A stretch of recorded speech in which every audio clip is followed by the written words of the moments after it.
শিল্পকলার ক্ষেত্রে চলচ্চিত্র অঙ্গনে এবছরে 21 পদক পেয়েছেন ফরিদা আক্তার। খুব বোঝা যাচ্ছে না বোধহয়, ওরফে ববিতা।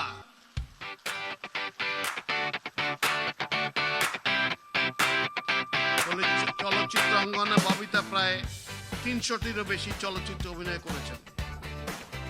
ববিতা অভিনীত মুক্তিযুদ্ধ ভিত্তিক চলচ্চিত্রের মধ্যে অন্যতম অরুণোদয়ের অগ্নিসাক্ষী, আলোর মিছিল, আবার তোরা মানুষ, আন্তর্জাতিক স্বীকৃতিপ্রাপ্ত চলচ্চিত্র অশনি সংকেতের তিনি প্রধান অভিনেত্রী। তিনি প্রায় 70টিরও বেশি জাতীয় ও আন্তর্জাতিক পুরস্কারে ভূষিত হয়েছেন।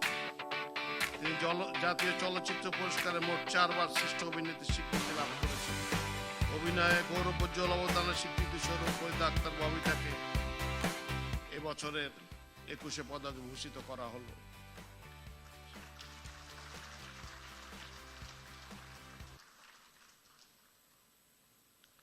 শিল্পকলা ক্ষেত্রে পদকপ্রাপ্ত ফরিদা আক্তার ববিতাকে মাননীয় প্রধান পণ্ডিতের নিকট হতে পদক গ্রহণ করার জন্য অনুরোধ জানাচ্ছি।